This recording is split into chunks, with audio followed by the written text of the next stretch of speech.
Nah, jadi untuk kisar ini atau HKSA sendiri ini kan merupakan persamaan matematika yang menghubungkan sifat farmakokimia dari atau deskriptor dari senyawa dengan aktivitas biologis.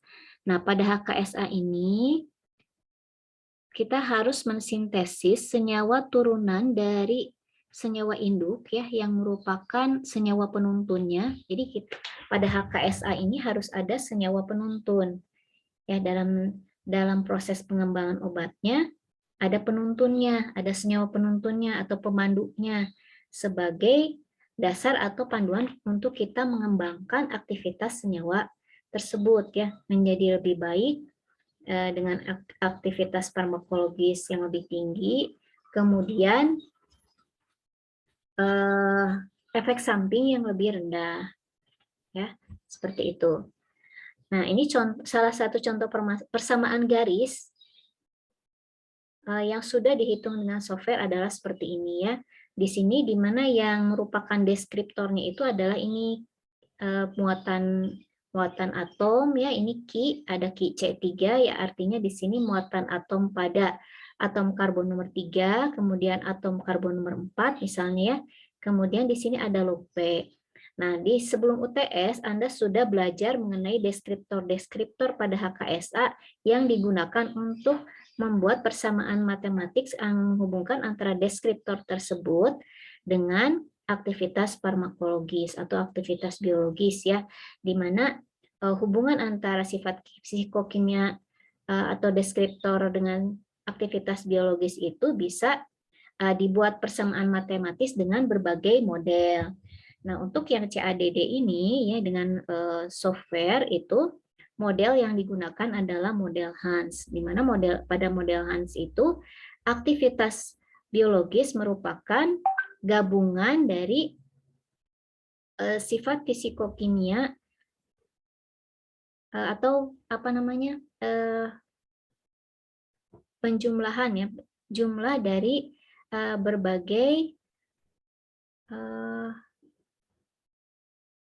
deskriptor atau sifat fisikokimia dari substituen ya. Jadi seperti itu. Jadi di sini ada beberapa deskriptor yang berperan dalam peningkatan aktivitas biologis. Nah, dari persamaan ini kita bisa mengetahui bahwa di sini ada beberapa faktor ya yang bisa mempengaruhi aktivitas farmakologis, yaitu muatan pada C3, muatan pada C4 dan log P. Nah, ini kita bisa modifikasi di sini ya, di mana di sini koefisien dari deskriptor tersebut menggambarkan seberapa besar sumbangsih deskriptor terhadap peningkatan aktivitas biologis. Nah, kalau dilihat dari persamaan ini, deskriptor berupa muatan pada atom C nomor 3 ini memberikan sumbangsi yang paling besar pada peningkatan aktivitas biologis. Sehingga dalam mendesain obat, kita bisa memodifikasi muatan di C3 ini untuk menghasilkan aktivitas farmakologis yang diinginkan. Ya, jadi yang mudah, deskriptor yang mudah dimodifikasi yaitu muatan. Kalau log P kan kita susah ya untuk memodifikasinya untuk deskriptor-deskriptor lain. Jadi yang paling gampang itu modifikasinya adalah modifikasi muatan. Nah, nanti dalam mengembangkan persamaan matematik ini ada beberapa parameter yang harus kita perhatikan, yaitu R-nya ya, nilai R atau koefisien korelasi, kemudian nilai S, nilai F, nilai P, nilai Q2, S pres dan SD. Nah, ini yang kita gunakan untuk nanti memilih persamaan garis yang dibuat oleh software. Jadi software itu nanti akan menampilkan beberapa persamaan garis. Nah, kemudian kita pilih berdasarkan kriteria dari R-nya, kemudian S, F, P, Q2, S pres dan SD. Nah, ini R-nya harus bagaimana, F-nya harus bagaimana ya, harus berapa, harus rendah atau tinggi F-nya atau R-nya harus bagaimana ya. Nah, ini kriteria yang kita gunakan untuk memilih persamaan garis ya. Jadi R-nya itu harus tertinggi atau mendekati 1. Kemudian F rasionya terbesar, S kecil terkecil, S press terkecil, dan Q2 terkecil. Nah, ini untuk mengurutkan kriteria-kriteria ini sesuai yang diinginkan, kita nanti gunakan program Excel. Nah, minggu kemarin kita sudah belajar bagaimana menggambar struktur turunan dari senyawa induk, kemudian yang sudah disintesis ya. Jadi disintesis dulu struktur turunannya, kemudian diuji aktivitas biologisnya secara in vivo ya. Nah, kemudian itu dibuat persamaan ya. Nah, yang disintesis senyawa turunannya biasanya minimal 6 ya, lebih banyak lebih bagus. Nah, kemudian setelah kita mendapatkan struktur senyawa turunan yang diinginkan, kita cari parameter atau deskriptor-deskriptornya ya, deskriptor atomik dan deskriptor molekuler melalui software. Nah, dari hasil pencarian deskriptor atomik dan molekuler tersebut, maka kita buat dalam persamaan Excel dan kemudian kita masukkan ke dalam software Biokisar. Nah, pada hari ini kita akan membuat persamaan garis dengan software Biokisar ya.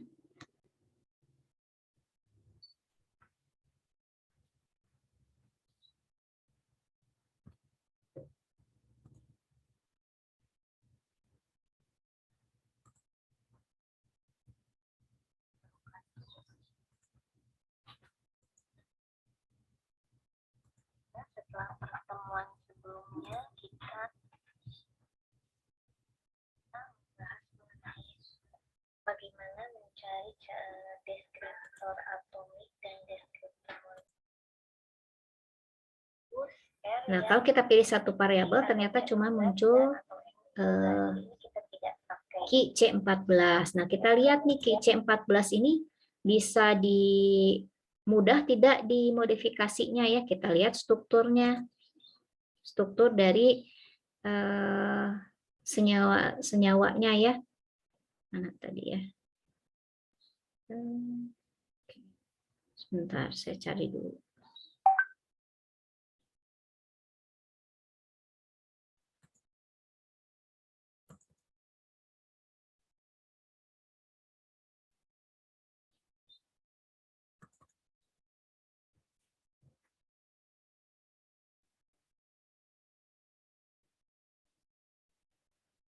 Nah, kita lihat di sini ya. Kelihatan ini? Halo? Kelihatan, Ibu. Nah, tadi kita pilih satu variabel ya, satu dengan metode systematic search, satu variabel atau satu deskriptor yang dimunculkan dalam persamaan. Nah, di situ ditampilkan persamaannya, variabel yang dimunculkan adalah pada Ki C14. Di sini kita lihat ya. Berarti di sini kan ya, muatan C14. Di situ muatan C14-nya harus bagaimana? Kita lihat. Di sini Ki C14-nya harus bagaimana? Itu kita harus generate persamaannya. Nah, kalau kita lihat dari strukturnya ya.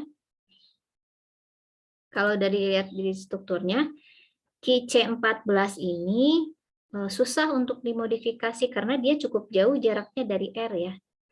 Dari R. Ya, sehingga kalau kita memodifikasi ini cukup sulit ya. Cukup sulit. Sebetulnya bisa aja, tetapi kan tadi nilai R-nya yang kurang bagus ya. Jadi untuk satu variabel ini tidak bisa kita pakai sebagai persamaan garis ya. Jadi kita pilih lagi atau buat lagi persamaan garis yang lain. Dan kalau menggunakan misalnya dua variabel. Nah, di sini sudah ada beberapa pilihan ya, dengan harga R yang lebih baik. Tapi ini juga belum bisa kita gunakan karena di sini deskriptor yang muncul adalah deskriptor yang sulit untuk dimodifikasi. Nah, ini kalau misalnya kita pilih dua variabel ya. Kemudian untuk mencari R yang lebih besar, kita tambah lagi deskriptornya. Nah, di sini juga bertambah. Nah, ya. Sekarang sudah ada beberapa persamaan garis ya, ada beberapa opsi dengan R yang lebih baik. Nah, itu bisa kita pilih. Nah, di sini ada KIC 15, log P, dan ET ya. Nah, ini kita lihat mana yang lebih bisa dimodifikasi. Nah, untuk persamaan ini sebetulnya KIC 15 dan KIC 17 ini bisa dimodifikasi. Menjadi 4. Nah, kalau 4 variabel ternyata banyak sekali. Nah, ini kalau 4 banyak persamaan yang bisa kita pakai ya. Nah, ini lebih lebih bervariasi. Nah, sekarang kalau misalnya pakai genetic algorithm. Nah, ini kalau misalnya kita memilih 4 variabel, 4 deskriptor, nah maka hanya akan muncul satu persamaan. Nah, di sini hanya akan muncul satu persamaan ya. Kemudian SF. Di sini kalau misalnya kita pakai ini bedanya genetic algorithm dengan systematic search. Jadi meskipun kita pakai 4 variabel, pada algoritma ini hanya akan muncul satu persamaan dengan R, S, F, Q kuadrat, S pres, dan S dep terbaik. Ya. Sorry. Dan S pres yang paling baik. Nah, kalau kita lihat di sini, dimunculkan satu persamaan yang menurut software ini paling bagus. Tapi kalau memakai systematic search akan muncul, kalau kita gunakan 4 variabel, ini akan muncul 68 persamaan. Nah, di sini sehingga kita bisa lebih leluasa memilih. Jadi kalau systematic search ini memungkinkan kita untuk memilih-milih persamaan garis ya. Nah, jadi dalam memilih persamaan garis kita berpatokan pada kriteria tadi ya. R-nya harus besar, S-nya kecil, F terbesar gitu ya. R, S, F, kemudian kuadrat, dan S pres itu berdasarkan kriteria yang sudah ditetapkan. Jadi ini untuk mengurutkannya, semua ini kita copy. Jadi nanti diurutkan ya, diurutkan dulu untuk memilih persamaan mana yang akan digunakan untuk modifikasi molekul.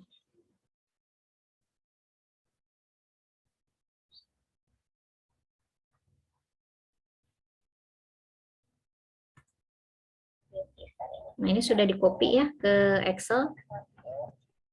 Jadi kita beri kode seperti ini ya. Kemudian ini adalah R. Selanjutnya S, F.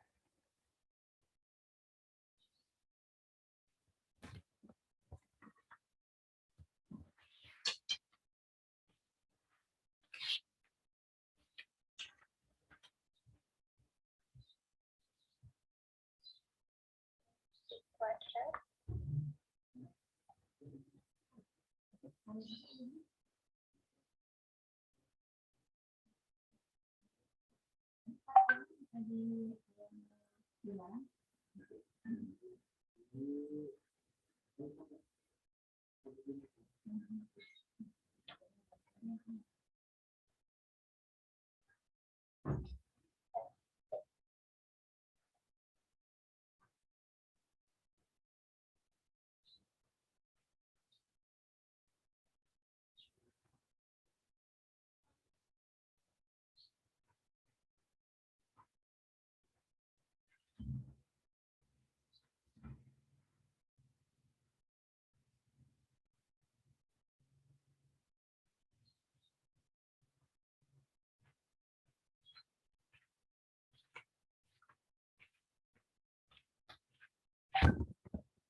Nah, jadi dalam mengurutkan kita harus memperhatikan kriteria tadi ya.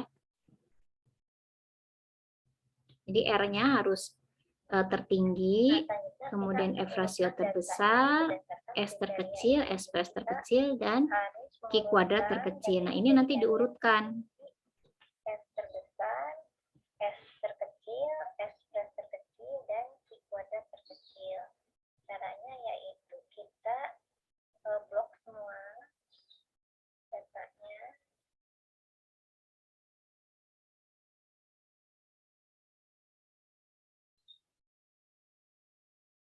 Datanya itu kemudian pilih sort. Nah, maka akan muncul kotak yellow seperti ini. Kemudian kita sort berdasarkan yang pertama R dulu. Ini cara mengurutkan ya, berdasarkan kriteria-kriteria ini. Tertinggi berarti di sini harus diurutkannya dari yang tinggi ke rendah. Kemudian berdasarkan F, yang kedua itu berdasarkan nilai S-nya. S-nya itu harus yang terkecil. Berarti di sini dari kecil ke besar. Kemudian berdasarkan nilai F. Nilai F itu harus dari yang terbesar ke terkecil ya. Jadi di situ kita rubah ordernya.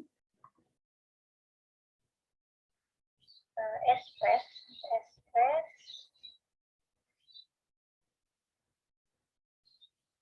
Q2 dulu ya. Q2 itu dari terkecil, berarti di sini dari kecil ke besar. Selanjutnya yang terakhir itu berdasarkan express.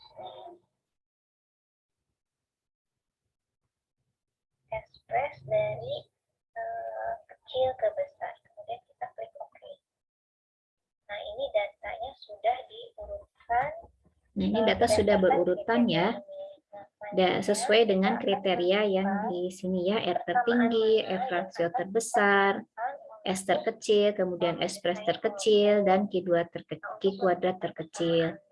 Nah, di sini kita lihat beberapa persamaan ya.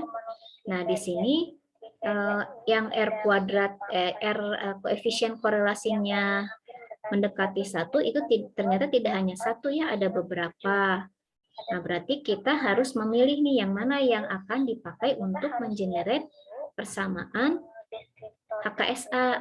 Nah, untuk itu kita lihat dulu ininya, deskriptor-deskriptor yang ada di dalam persamaan tersebut. Nah, kita harus parameter yang sudah dimanipulasi itu adalah memanipulasi dari substituen yang akan kita masukkan. Nah, itu berdasarkan muatan. Yang paling mudah untuk dimanipulasi adalah muatannya, muatan atomnya ya.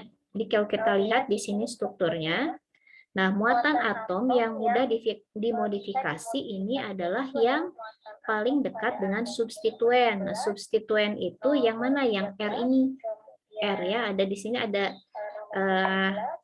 derivat isatin ini yang bisa dimodifikasi ini pada posisi C16 dan N12.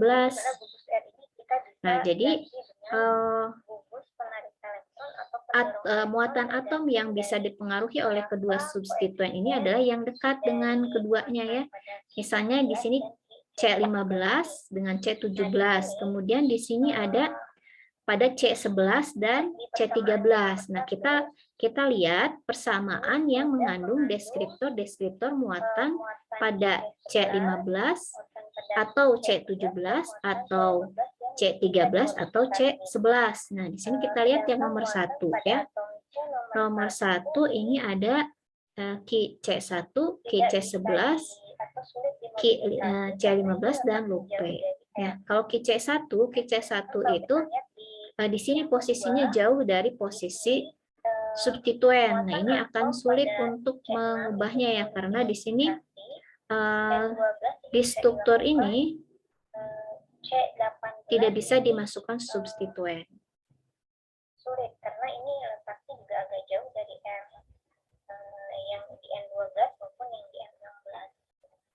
Ya, sehingga di sini kalau kita pilih yang nomor 2, di sini hanya Nah, sekarang untuk yang persamaan yang kedua ini yang bisa dirubah hanya ini aja, yang N, ya, muatan N dari 12, sedangkan ini yang QC6 itu susah, kemudian QC18 juga ini jauh dari R ya. Dengan menggunakan deskriptor C1, muatan pada C1, C11, C15, dan loop. Nah, selanjutnya kita akan melihat bagaimana persamaannya. Kita kembali lagi ke Big-Star untuk mengenerate persamaannya. Nah, di sini persamaan 1 dipilih karena ada dua variabel yang bisa kita modifikasi, yaitu muatan pada Ki C11 dan Ki C15. Persamaan mana yang akan kita pilih? Selanjutnya kita sekarang kita akan membuat persamaan garisnya dari persamaan yang tadi kita pilih ya, yaitu yang nomor 1. Yang kita pilih yaitu berdasarkan muatan pada atom C1, C11, C15, dan loop. Nah, tadi persamaan 1 itu kan variabelnya yang dipilih adalah QC1 ya. QC1, kemudian QC11, QC15, dan loop. Nah, ini kita masukkan. Kita klik OK. Nah, ini muncul persamaan. Ini persamaan garisnya, kemudian kalau kita ingin melihat grafiknya, ini grafiknya seperti ini. Ini persamaan garisnya, ini grafiknya ya.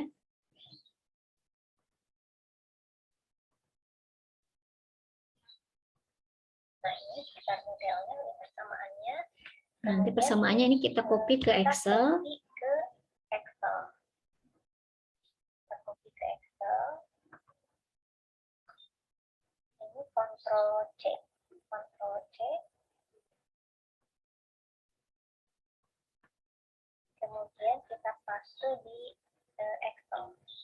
Kita paste di Excel.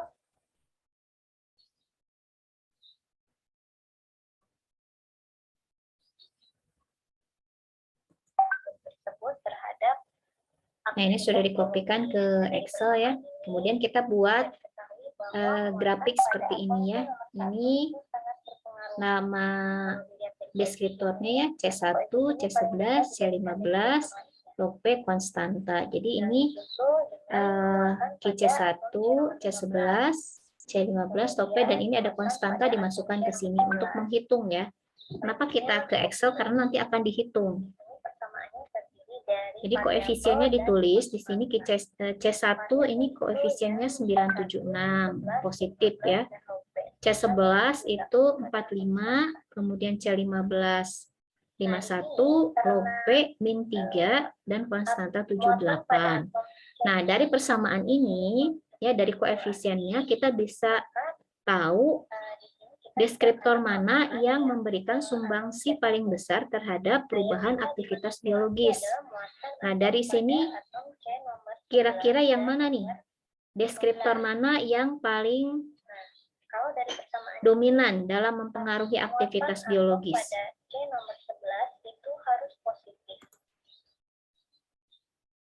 Nah, dari persamaan ini kira-kira mana yang paling dominan dalam mempengaruhi aktivitas biologis?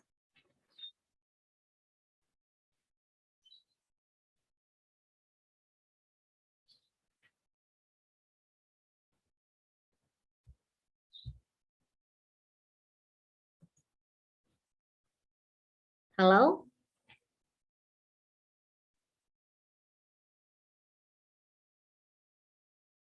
Halo, pada ada nggak ini?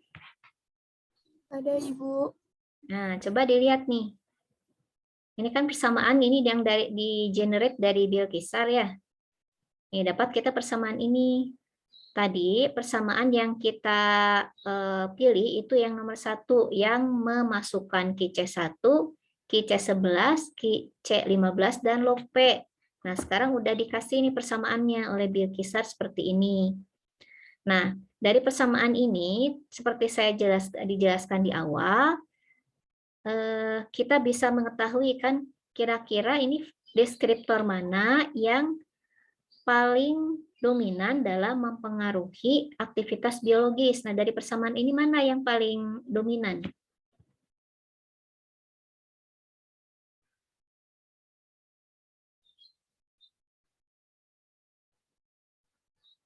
Kelihatan nggak persamaannya?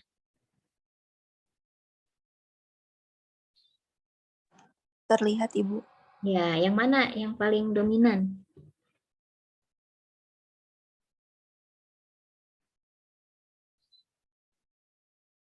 Melihatnya dari mana?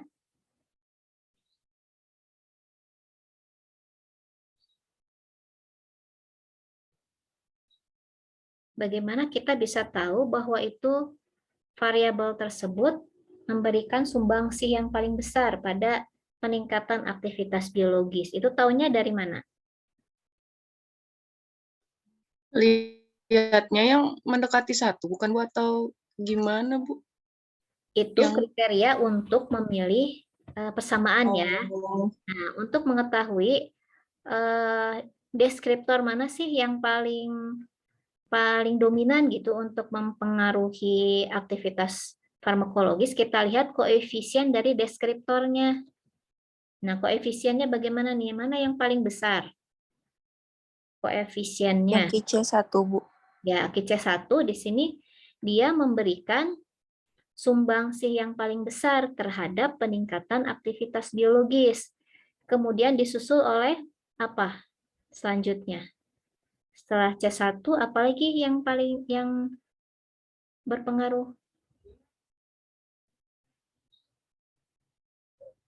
Kita lihat koefisiennya nih urutannya ya. Konstanta, Bu.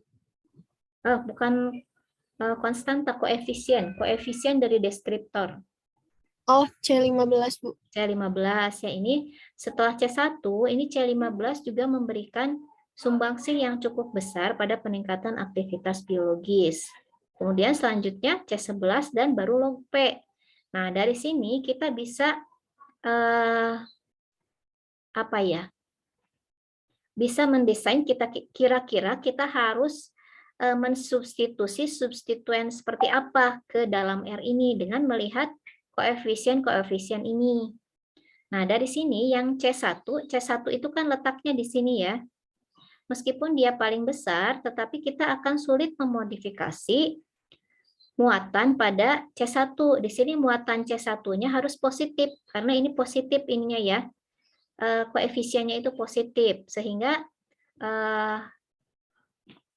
kita tidak bisa, meskipun di sini paling besar, tapi kita tidak bisa memodifikasi dari muatan C1. Nah, satu-satunya dan bukan satu-satunya ya, dan yang bisa kita modifikasi di sini hanya muatan pada C11 dan C15. Kalau log P susah ya, C11 dan C15. Jadi ini C1 sama log P nggak diapa-apain. Jadi yang kita modifikasi adalah muatan pada C11 dan C15. Ngerti nggak sampai sini?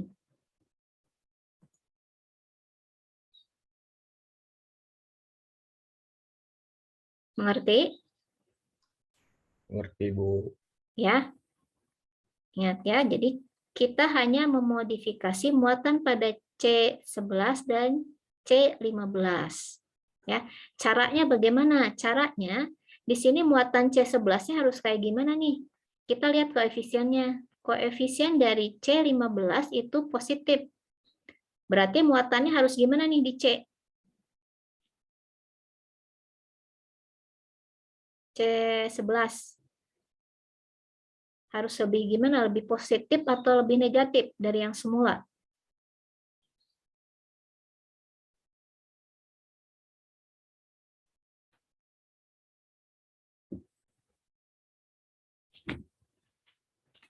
Halo? Halo? Lebih positif, Bu. Lebih positif ya. Nah, sekarang gimana caranya kita bisa membuat atom C nomor 11 ini lebih positif? Nah, caranya untuk lebih positif berarti kita harus mengurangi apanya? Kerapatan elektronnya kan ya. Kita kurangi nih kerapatan elektron dari C11. Caranya dengan mensubstitusi substituen yang bersifat penarik elektron di R yang terikat dengan N nomor 12. Nah, sampai sini ngerti nggak? Pahami, Bu. Ya. Jadi kita substitusi nih R-nya dengan gugus yang bersifat penarik elektron. Nah, contoh gugus penarik elektron, misalnya ini ada Cl ya. Kita masukkan nih R-nya diganti dengan Cl ya. Nah, kemudian apalagi nih yang bisa kita modifikasi, yaitu muatan pada atom C nomor 15. Nah, muatan atom C pada nomor 15 ini harus lebih positif karena di sini deskriptornya koefisiennya positif ya. Jadi di sini harus lebih positif. Berarti sama juga kita substitusi R ini dengan gugus yang bersifat penarik elektron. Kalau misalnya di sini harus negatif, berarti di sini R-nya apa? Penarik apa pendorong elektron? Mendorong, Bu. Mendorong elektron ya. Nah, karena di sini muatannya positif semua, berarti kita ganti R ini dengan gugus-gugus penarik elektron. Nah, contoh gugus-gugus penarik elektron misalnya ada Cl, ada NO2 ya. NO2. Nah, kita ganti ini R-nya yang nomor misalnya di sini untuk yang memodifikasi C11 kita masukkan R pada N12 ini dengan Cl misalnya ya. Kemudian yang R pada C nomor 16 ini dengan NO2. Nah, selanjutnya bagaimana apa yang harus kita lakukan? Kita gambar lagi di hypercam. Ya, gambar di hypercam, tetapi R-nya sudah diganti dengan substituen-substituen tadi ya. Yang N12-nya dengan Cl, yang R yang di N6 di C16-nya dengan NO2. Ngerti nggak? Paham, Ibu. Nah, nanti kita cari ininya kisar propertiesnya ya. Nah, kita lanjut lagi. Ya, bila dilihat dari koefisiennya di sini harus positif. Begitu juga yang di atom C nomor 15 karena di sini koefisiennya positif ya, jadi di sini muatannya harus positif. Nah, untuk membuat atom C di nomor 15 dan nomor 11 ini muatannya positif, maka kita substitusi R di atom C nomor 16 dan di N nomor 12 ini dengan gugus penarik elektron OH-, ya, dan benzen. Nah, itu beberapa pilihan gugus penarik elektron yang bisa kita substitusikan ke R ini. Nah, di sini untuk memudahkan perhitungan aktivitas, ya, untuk mempermudah perhitungan aktivitas, kita masukkan di sini dihitung ya, supaya mudah menghitungnya kita masukkan tulis koefisiennya untuk C1, C11, C15, P, dan konstantanya. Kemudian nanti kita cari deskriptor dari molekul baru yang kita desain. Jadi kita akan gunakan persamaan ini untuk mendesain molekul yang baru berdasarkan pendekatan tadi. Jadi kita masukkan gugus penarik elektron di atom C nomor 19 dan atom N nomor 12. Jadi kita buat molekul baru dengan atom Cl di N12 dan atom NO2 di atom C nomor 16. Jadi kita akan buka hypercam.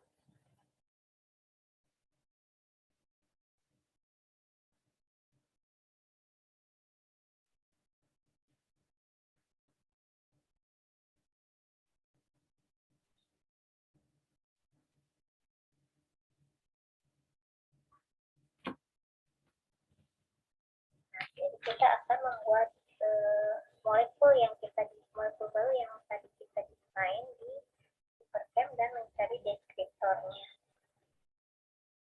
Kita buka masternya dulu. Open.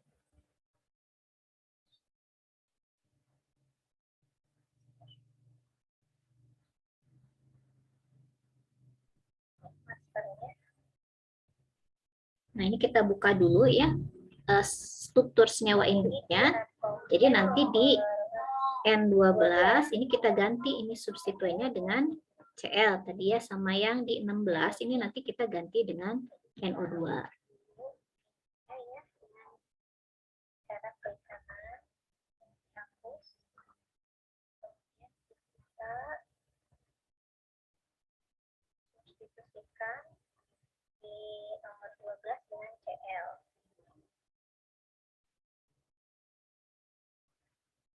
Kemudian nomor 16 dengan NO2.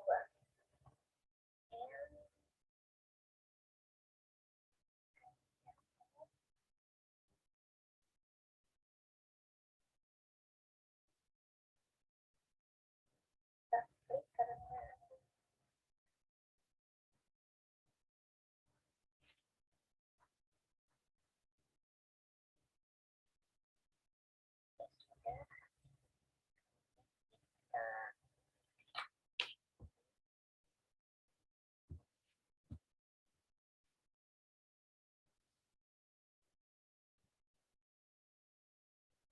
Jadi prosesnya sama seperti mencari deskriptor, nilai deskriptor yang sebelum-sebelumnya ya.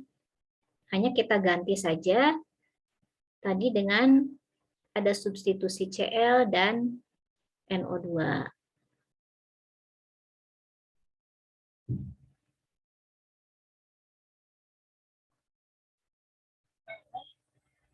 seharusnya bukan NO tapi NO2. Jadi kita hapus ini yang H-nya.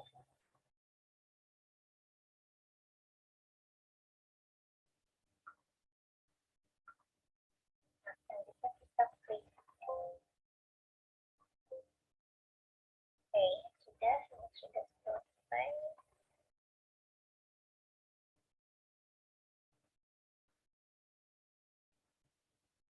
Selanjutnya kita optimasi geometri terlebih dahulu.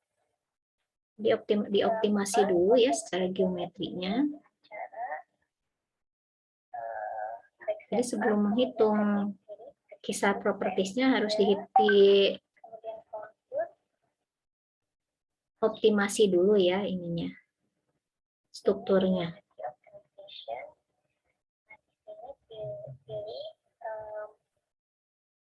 algoritmanya pola Riberi, kemudian RMSDG-nya 0,01. Jadi di sini metode optimasi geometrinya dengan metode semi empiris ya. Sebetulnya ada beberapa metode untuk optimasi geometri ya. Yang paling akurat itu dengan menggunakan DFT. Tetapi kalau DFT itu lama optimasinya ya, sehingga untuk desain cukup dengan menggunakan semi empirical aja.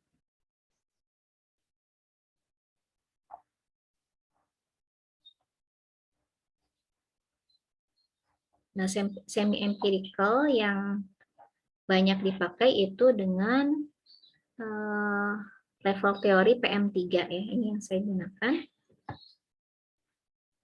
Jadi ini dilihat sampai konvergensinya yes. Kalau sudah yes itu berarti sudah selesai optimasi geometrinya. Nah, selanjutnya kita akan mencari kisar propertiesnya atau deskriptornya ya. Kita cari deskriptor seperti deskriptor yang diperlukan dalam persamaan. Kita memerlukan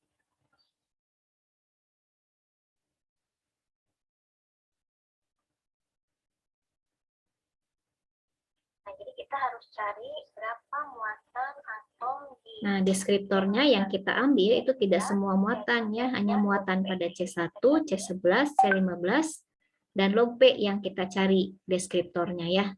Karena itu yang ada di persamaan. Jadi kita membutuhkan muatan di atom C1, C2, C11, C15, dan log P.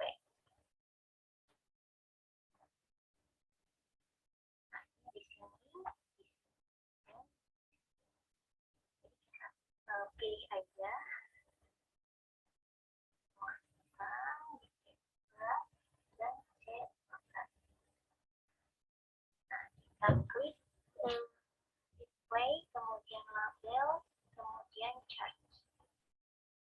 Nah, maka kita dapatkan Nah, ini nilai muatan pada C1, kemudian ini adalah muatan pada C nomor pada C nomor 11 dan ini muatan pada C nomor 15 ya.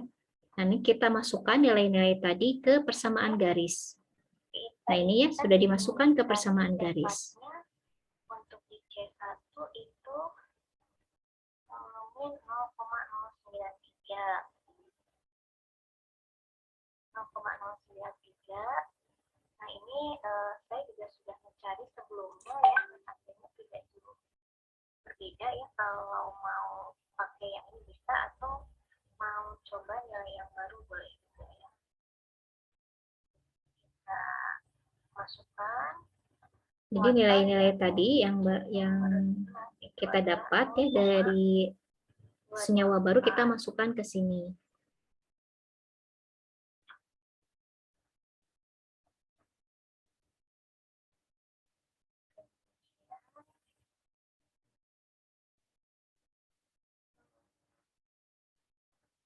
Muatan pada atom C nomor 15 itu adalah 0,047. Ya, sama. Kemudian kita cari log back-nya.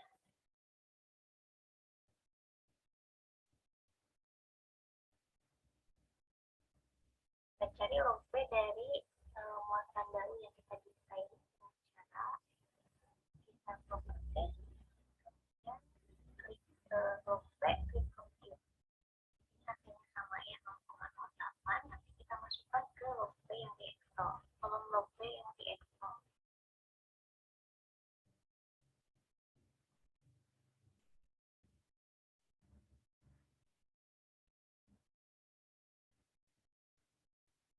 Nah, jadi ini adalah dan kita masukkan tadinya parameter-parameternya ada muatan pada atom C1, C11, C15. Ini sudah dimasukkan ya. Tadi yang nilai deskriptor yang didapat. Nah, seperti persamaan garis pada umumnya, kita kalikan koefisien dengan nilai deskriptor tadi ya. Ini hasilnya. Lalu kita jumlahkan, maka dapat log 1 per IC50. Log 1 per IC50-nya adalah 5,272, sekian. Karena log IC 1 per IC50-nya sekian, berarti log IC 1 per IC50-nya adalah 5, sekian. Ini IC50-nya 0,1. 5,27, jadi IC50-nya adalah 1 per 5,27. Ini IC50 dari molekul baru. Ya, IC50 dari molekul baru 0,189 sekian. Nah, jadi dengan menghitung apa tadi deskriptornya ya, berdasarkan persamaan ini, maka kita dapat di sini IC50 atau aktivitas biologis dari senyawa baru yang sudah kita desain. Nah, ini nilai IC50-nya nanti dilihat dibandingkan dengan senyawa induknya. Apakah betul dia lebih bagus atau tidak. Kalau IC50 ya, inhibitory concentration, itu yang bagus yang mana? Yang besar apa yang kecil?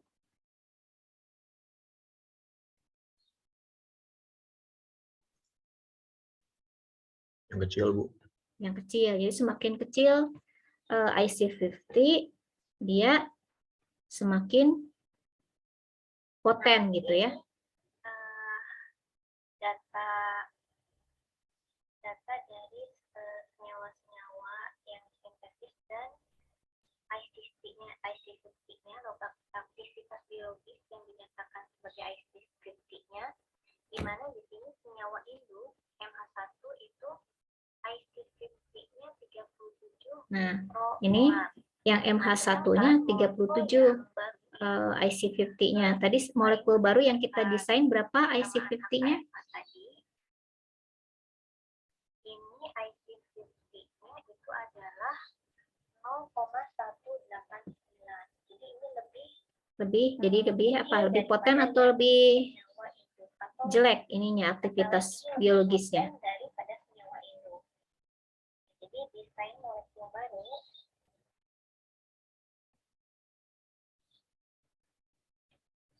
Halo?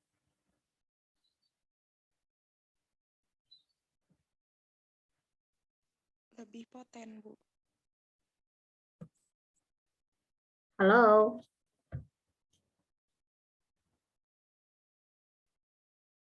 Halo, halo? Ya, Bu.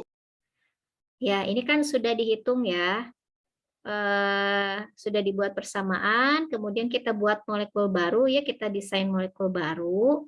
Nah, ini hasil perhitungan IC50 dengan menggunakan persamaan yang tadi baru saja dibuat. Nah, IC50-nya hasil perhitungan dari senyawa baru itu 0,18. Nah, sedangkan yang senyawa induknya itu 37 IC50-nya. Jadi mana yang lebih poten, senyawa baru atau senyawa induknya? Senyawa baru, Bu. Ya, jadi dengan cara ini kita bisa mendesain senyawa baru yang lebih poten dengan hanya menggunakan komputer. Ya, jadi Anda bisa bayangkan ya, membuat atau mendesain senyawa itu tidak sesulit yang dilakukan secara konvensional ya. Jadi dengan hanya menghitung-hitung saja kita ini sudah menghasilkan senyawa baru. Nanti Anda bisa coba ya, gimana kalau misalnya ini R-nya diganti dengan gugus penarik elektron yang lain, misalnya benzen ya, di sininya dikasih benzen atau dikasih fluor ya. Atau di sininya misalnya tadi kan di sini C11 N12 itu Cl. Ini misalnya ditukar. Kalau ditukar gimana nih aktivitas biologisnya ya. Jadi ini desain obat dengan menggunakan komputasi ini sangat-sangat efektif dalam meminimalisir bahan dan efektivitas waktu ya. Jadi dengan tadi saya bikin molekul baru itu berapa menit? Kurang dari sejam kan? Ya, mengenerate persamaan kemudian membuat senyawa baru. Mendesain senyawa baru itu kurang dari 1 jam kan? Ya. Betul nggak? Iya, Ya, Ibu. Bu. Ya, jadi dengan bantuan komputasi ini akan sangat membantu dalam perkembangan obat, ya pengembangan obat baru. Nah, jadi selanjutnya gimana nih kalau kita kan sudah dapat nih senyawa baru ya, senyawa baru ini. Nah, di sininya Cl, di sininya NO2. Nah, selanjutnya tentu saja ini harus disintesis. Ya, ini belum selesai sebetulnya. Ini harus disintesis nih. Harus ada kan obatnya ya, harus jadi gitu. Harus jadi, harus ada dan harus bisa dikomersialisasi gitu ya. Nah, ini selanjutnya disintesis. Selanjutnya disintesis nih. Nah, kalau tadi kan saya asal aja ya masukin Cl, masukin NO. Nah, untuk kedepannya kalau misalnya Anda benar-benar ingin mendesain menjadi suatu obat ya, obat baru yang bisa dipatenkan, tentu saja ini harus bisa disintesis dengan mudah kan ya. Nah, pada saat mendesain obat, kita harus mempertimbangkan juga senyawa baru tersebut bisa disintesis atau tidak. Nah, sintesisnya itu yang harus simple ya, yang harus satu step gitu. Kalau beberapa step, nah itu juga beresiko ya. Selain dari sisi keamanan, resikonya ya karena sintesis itu kan biasanya menggunakan pelarut-pelarut organik ya, atau senyawa antara yang mungkin saja sifatnya toksik. Nah, jadi tahap sintesis yang harus kita usulkan itu harus satu step ya, harus sederhana gitu ya. Jadi ini sebetulnya Belum selesai. Ini selanjutnya, tahap selanjutnya adalah tahap sintesis. Kemudian setelah disintesis diapain lagi? Ya diuji. Diuji secara in vivo. Betul tidak nih hasil perhitungannya? IC50-nya betul-betul lebih tinggi atau tidak, lebih aktivitas biologisnya betul-betul lebih tinggi atau tidak gitu ya. Nah, selanjutnya kalau misalnya terbukti, nanti kan ada uji klinis, diuji klinis dulu ya. Uji klinis. Kemudian setelah itu, setelah lulus uji klinis baru bisa dipasarkan ya. Jadi komputasi di sini berperan dalam mendesain molekul ya, mendesain molekul. Kalau uji in vivo, in vitro mah masih tetap harus ada, tetapi minimal dia akan sangat membantu dalam proses desain ya. Nah, mungkin itu yang bisa saya sampaikan tentang HKSA ya dengan menggunakan LBDD. Silakan kalau misalnya ada yang mau ditanyakan. Saya lihat di chat belum ada. Ada yang mau bertanya?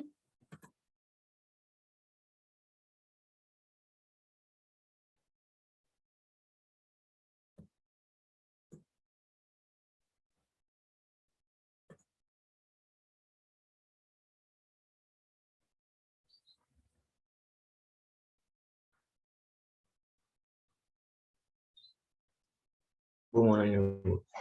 Ya, Sandy. Bertanya, Bu. Berarti tadi kalau untuk memilih penarik atau pendorong elektron itu dicoba semua ya, Bu, untuk memasukkannya itu. Iya, bisa dicoba semua ya. Ini tadi saya ini aja apa random aja gitu, yang Cl, yang NO2. Sebetulnya kan gugus penarik elektron itu banyak juga yang lainnya ya, ada fluor, ada benzen, gugus benzen itu juga penarik elektron ya. Atom-atom pada apa namanya? Atom-atom halogen itu pada umumnya dia bersifat penarik elektron.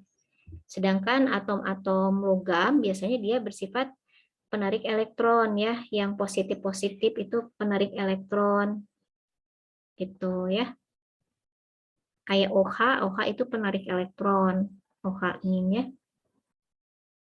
Jadi kita bisa memasukkan gugus-gugus penarik elektron lain ke dalam molekul yang kita desain ya.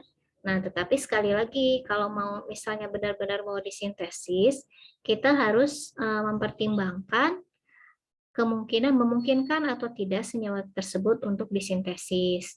Misalnya pakai apa ya?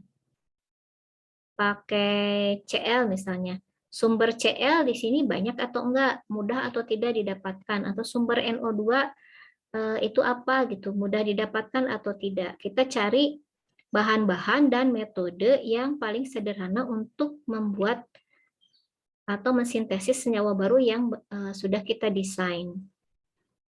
Seperti itu ya. Jadi ini kebayang nggak ininya,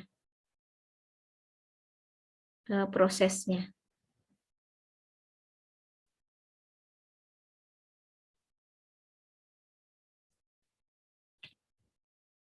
Gimana, ada lagi yang mau ditanyakan? Ibu mau tanya. Ya. Ibu, tapi ini yang kemarin, Bu, yang Yasara itu, Bu. Jadi kan Tasya sama Cindy tuh udah nyobain validasi yang 6LU7, Bu. Sebelum Ibu kasih. Nah, tapi Bu, RMSD dari yang kita dapat itu beda, Bu. Kalau Tasya itu dapatnya 10 Armstrong, yang Cindy itu 3 Armstrong, Bu. Itu kenapa ya, Bu, bisa kayak gitu ya, Bu? Padahal step by step-nya sama, Bu. Itu berapa konformasi? 10, Bu, sama. 10. Nah, ini untuk 6LU7 ini memang agak susah ya ininya validasinya. Makanya yang untuk validasi 6LU7 saya tidak wajibkan karena memang susah. Jadi yang pertama 6LU7 itu untuk mendapatkan yang valid itu minimal harus 20 konformasi. Ya, tidak cukup 10, harus 20. Saya juga 20 itu cuman dapatnya RMSD-nya itu 2,4, jadi masih belum valid nih, mungkin harus nambah lagi konformasinya ya. Tetapi itu sudah ada yang memvalidasi dan berhasil RMSD-nya itu kurang dari 1. Nah, hasil validasi ya dari satu orang ke yang lain itu bisa saja berbeda, ya bisa aja beda gitu ya. Nah, tetapi yang untuk 6LU7 ini memang sangat unik ya. Jadi bisa berbeda-beda jauh gitu. Kalau yang lain-lain bisa berbeda, tapi misalnya bedanya hanya komanya aja gitu ya. Beda sedikit gitu. Tapi yang 6LU7 ini memang agak-agak unik gitu ininya ya.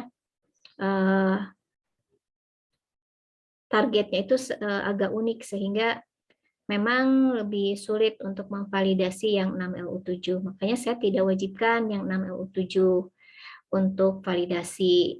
Jadi untuk mendoking menggunakan target 6LU7 bisa pakai data protein dan repligan yang saya berikan, hasil yang validasi yang saya dapat gitu ya. Nah, untuk yang 3S 9S itu harus ada validasinya ya. Karena itu mah gampang kan ya. Nah, kalau 6LU7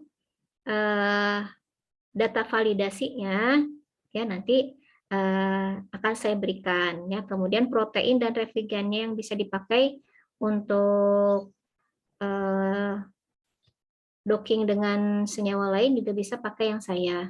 Ini saya sudah share ya ke koordinatornya. Jadi nanti pakai protein sama repligannya yang itu untuk 6LU7. Kalau yang 3S 9S silahkan bisa validasi sendiri ya. Gitu. Jadi memungkinkan ya perbedaan hasil antara satu orang dengan orang lain. Ininya ya RMSD-nya untuk 6LU7. Baik, Bu. Terima kasih, Bu. Ya. Nah, ini ada pertanyaan. Aplikasi digunakan pada Hypercam sama Hypercam. Perbedaan aplikasi Hypercam sama Hyper 8010. Ini untuk yang Hyper 8010 saya nggak tahu ya apa, tapi kalau Hypercam, ini yang Hypercam, mungkin ini Hypercam, bisa saja Hypercam itu kan ini ya, apa namanya, mengembangkan softwarenya, bisa saja ini pengembangan dari softwarenya gitu ya. Saya juga lupa ini Hypercam-nya Hypercam yang berapa ya. Nah, jadi Hypercam itu memang berkembang ya. Dulunya hanya bisa ini aja semi empirik aja, tapi sekarang sudah bisa DFT gitu ya. Tapi memang tidak sebagus Gaussian untuk yang DFT-nya ya, tapi untuk yang semi empirical, kemudian untuk pencarian deskriptor itu Hypercam cukup lengkap ya.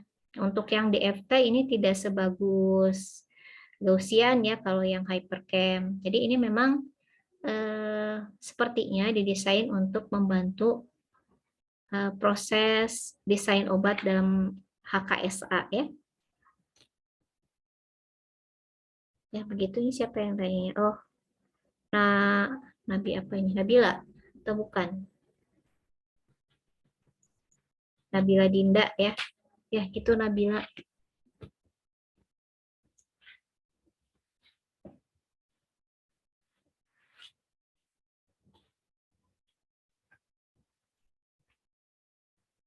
Ya, ada lagi yang lain? Ibu, maaf Bu, boleh nanya yang minggu lalu nggak Bu? Ya, yang mana? Kan pas minggu awal, yang minggu kemarin tuh ada yang derivat kanker kan, terus ada kita tuh yang dari Ibu tuh harus ada, Ibu bilang harus ada struktur master, terus sama ada yang di tabel ada 7 struktur. Nah, itu ngedapetin 7 struktur yang selain struktur master itu dari mana, Bu? Dari sintesis. Nah, jadi ini ya bedanya LBDD dengan SBDD ya yang docking itu. LBDD itu harus ada senyawa turunannya. Senyawa turunannya itu disintesis, diturunkan atau dari senyawa induk yang MH1 tadi ya. Diturunkan dari senyawa induknya. Jadi senyawa induk misalnya tadi ya yang derivat isatin itu disubstitusi dengan senyawa-senyawa lain, dengan gugus-gugus lain menjadi turunan-turunannya. Nah, kalau ini, sebentar. Ya.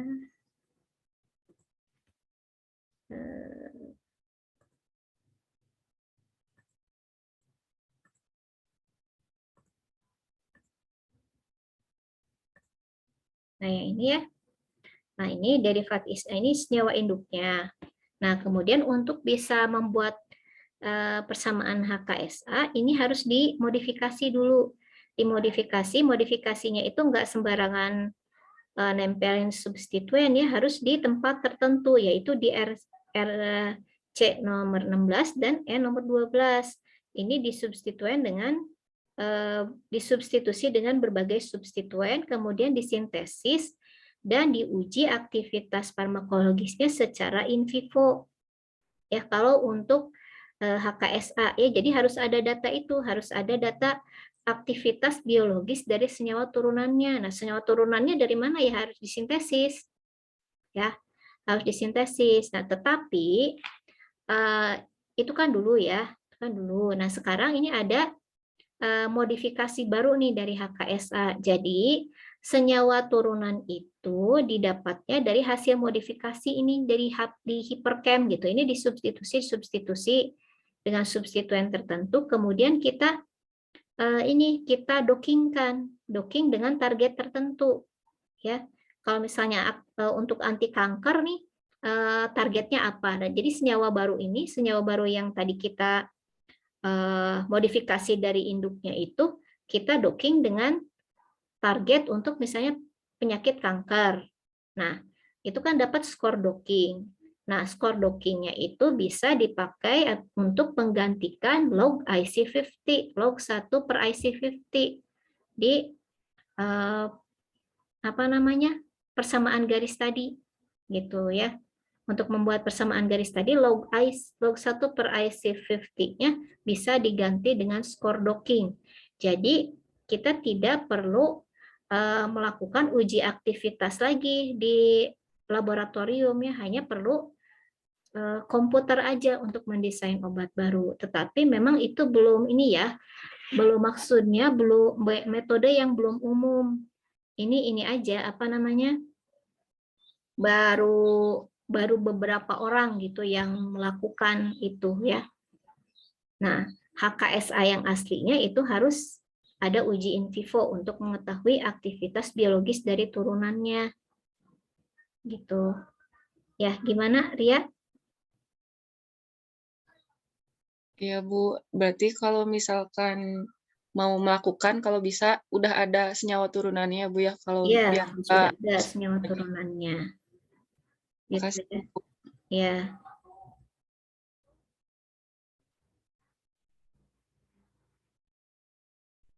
Terus ada lagi? Aku mau nanya lagi, Bu. Ya. Buat tadi kan yang 3E9S divalidasi, Bu. Mm-hmm. Nah, untuk docking yang 3E9S itu pakai yang tetap yang dari Ibu atau yang baru divalidasi, Bu? Yang mana? Yang untuk yang mana? 3E9S. 3S9S. Kalau 3S9S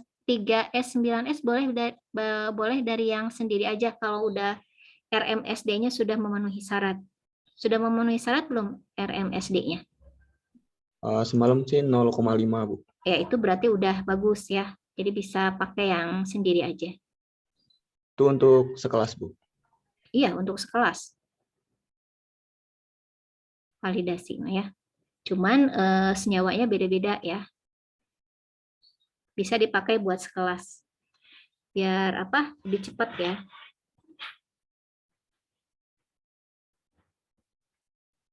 Sandy udah docking senyawa apa?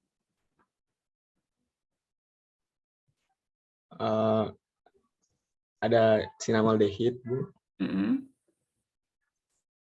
yang waktu Capsaicin. itu ya? Yang waktu itu ya? Ya.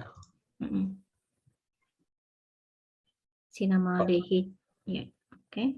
Kalau untuk pengumpulan kan yang dilihat yang 3 teratas, Bu ya. Untuk yang apa? Yang pas pengumpulan untuk Ya. 2 kelas.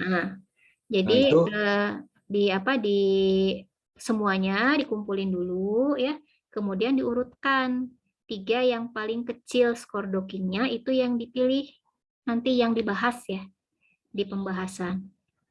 Ya kalau di hasil semuanya ditampilkan. Mau yang ada interaksi mau nggak ada itu ditampilkan semua di hasil. Tapi nanti yang dibahas di pembahasan hanya 3 yang terkecil yang dibahas ya. Yang skor dokilnya top 3 terkecil.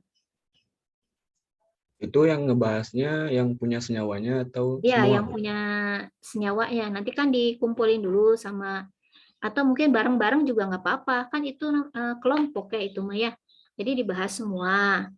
Nanti atau gimana? Mau dipresentasikan aja? Dipresentasikan berarti kita berapa kali lagi pertemuan? 2 kali ya? 2 atau 3?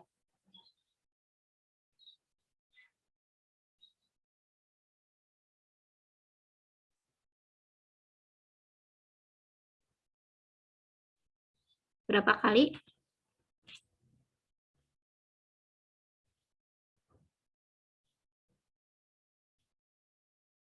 Dua kali lagi. 2 kali lagi. Nah, kalau mau misalnya ya. Nah, kalau mau nanti pas minggu depan kita diskusi nih kalau misalnya ada yang sudah dapat atau gimana gitu ya, yang belum paham untuk melakukan docking bisa kita diskusikan minggu depan. Kan ini LBDD udah selesai ya. Nah, kemudian nanti di pertemuan terakhir kita tampilkan semua hasilnya. Kita tampilkan, kemudian kita bahas sama-sama. Nah, itu nanti Anda tulis di pembahasan. Gimana? Mau gitu atau enggak?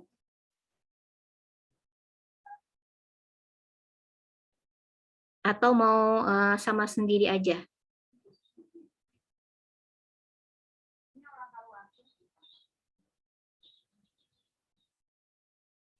Atau mau pikir-pikir dulu? Pikir-pikir dulu, gimana gitu ya? Mau yang mana gitu ya? Gimana? Mau pikir-pikir dulu atau mau gimana nih? Opsinya ada 2 kali pertemuan lagi nih, kita gunakan untuk diskusi docking aja. Nah, opsinya, misalnya minggu depan diskusi docking, nah minggu depannya lagi presentasi hasil, sama kita lihat mana yang paling bagus. Nah, itu nanti kita bahas sama-sama. Dan itu nanti yang Anda laporkan di laporan dan diupload pada saat UAS. Ya, gimana? Mau kayak gitu atau misalnya sendiri-sendiri aja atau misalnya diskusinya sama teman aja gitu boleh, silahkan ya, atau mau bareng-bareng boleh. Ini kalau kata Puji katanya boleh sesuai seperti yang Ibu sarankan. Yang lainnya gimana? Ibu Jadi kalau mau tanya, Bu. Ya.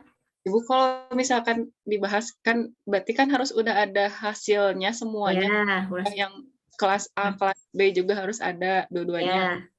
Terus nanti kan dilihat ya Bu yang hasilnya paling gede. Terus nanti sekalian dipresentasin juga Bu yang hasil interaksi leak plotnya Bu. Iya. Terus nanti di UAS dibahas lagi itu Bu yang kita ngebahas itu di UAS. Berarti Bu yang presentasi. Iya, itu ditulis aja di laporannya dan diupload pada saat UAS gitu. Jadi yang kita bahas, yang pembahasan yang didiskusikan pada saat pertemuan terakhir itu yang Anda tulis di laporan gitu.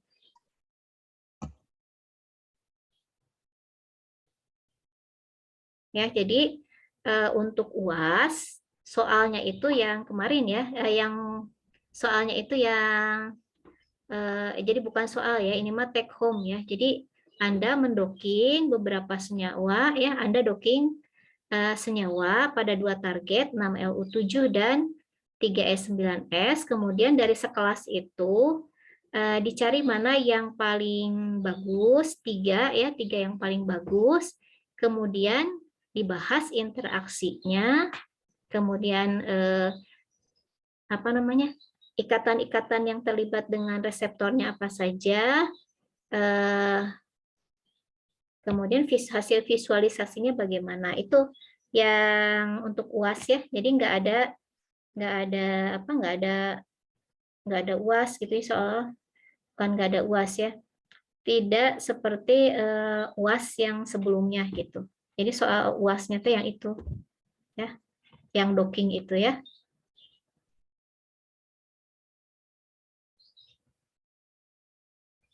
Jadi kalau misalnya dibahas sudah selesai, nanti pas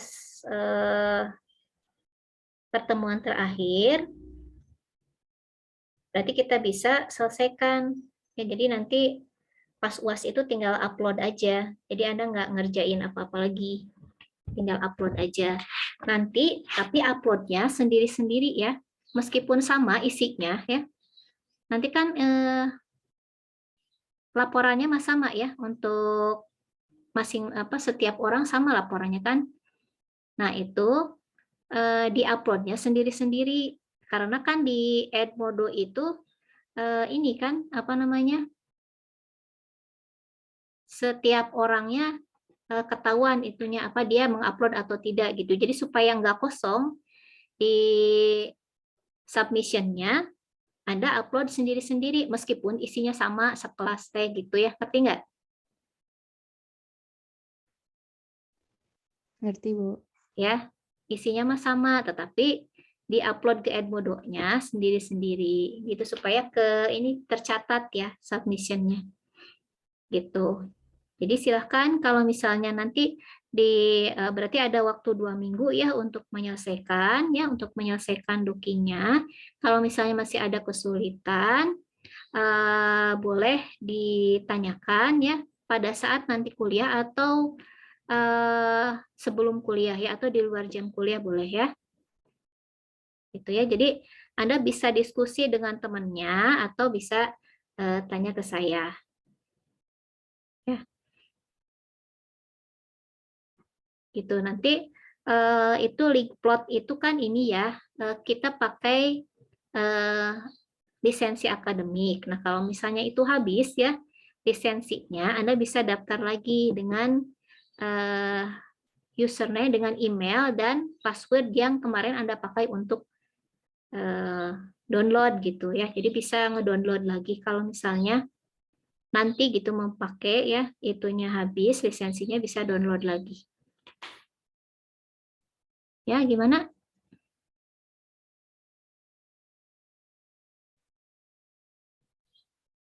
Jadi 2 minggu lagi berarti ini ya, presentasi hasil ya. Iya, Bu. Ya, presentasi hasil, nanti tinggal dibuat laporan dan diupload pada saat UAS ya. Jadi berarti selesai. Kalau sudah itu berarti udah selesai ya. Nah, untuk pertemuan hari ini saya kira sampai di sini aja ya. Atau ada yang masih bertanya?